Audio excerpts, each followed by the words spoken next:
Assalamualaikum dan salam sejahtera kepada semua penonton-penonton channel aku. Mengucapkan selamat datang. Siapa yang baru tengok, boleh subscribe. Dan insyaAllah aku akan cuba buat video yang terbaik lah. Okay, hari ni apa kerja kita hari ni? Hari ni buat biasa-biasa Aku sebenarnya ngantuk memang ngantuk. Kerja malam tadi pukul 8.30 masuk kerja, 3 pagi baru balik. Ini pun rasa macam ngantuk gini lah. Ya, kita buat ni lah, kita buat vlog random lah. Apa kerja hari ni? Hari ni kerja macam biasa, inspection point. Ni lah point. Macam aku pernah cakap video sebelum ni lah, kan kerja-kerja maintenance, track, point. Point yang aku masukkan ni lah point dia. Point. Kalau kau tengok point ni, dia orang kata apa, jalan utama train tau. Jalan utama train nak mengalir ke utara. Dalam kedudukan normal. Normal ni maknanya Mallet lah, jalan utama. Kalau point ni kedudukan reverse, bencana besar. Memang bencana besar. Apa bencana tu? Train daripada utara, daripada selatan akan bertembung. Kalau point ni dalam kedudukan reverse. So kalau dekat jalan macam biasa, kita panggil main road, jalan utama.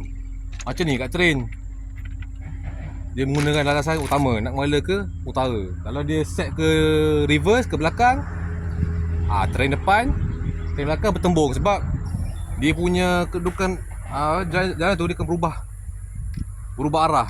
Memang bahaya lah. Itu kalau bertembung, tergelincir, bencana besar. Memang bencana besar. Silap boleh masuk berita.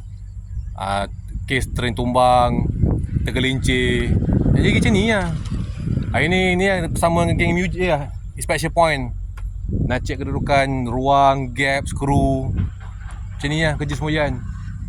Nampak macam senang, pas susah. Kerja semboyan ni on call 24 jam.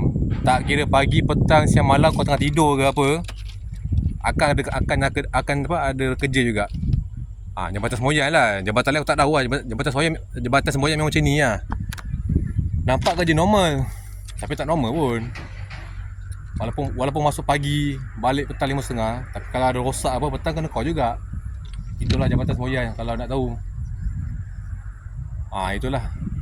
Macam ni lah kerja kami, main tengah panas, duduk atas track bersama geng-geng MUJ. Kalau kau nampak di ujung tu, kalau kau nampak ujung ramai-ramai, kami inspection point. Nak pastikan kedudukan rail tu ada rengang ke, ada upgrade rongga, kita akan repair. Bahaya, penumpang naik train bahaya. Dia nak sampai ke destinasi dengan selamat. Memang bahaya lah. Memang bahaya. Okey lah geng, itu saja video aku untuk kali ni lah. Hari ni kita buat vlog pendek je. Nak cakap lebih tak boleh sebab cuaca panas. Aku pun ngantuk, memang ngantuk gila. Kerja semboyan kan 24 jam. Kerja panjang. Jabatan semboyan lah. Biasalah sistem macam ni kan. InsyaAllah ada rezeki lain, aku akan upload video yang lebih menarik sikit lah yang akan datang. Okay, insyaAllah kita akan jumpa lagi next video. Assalamualaikum.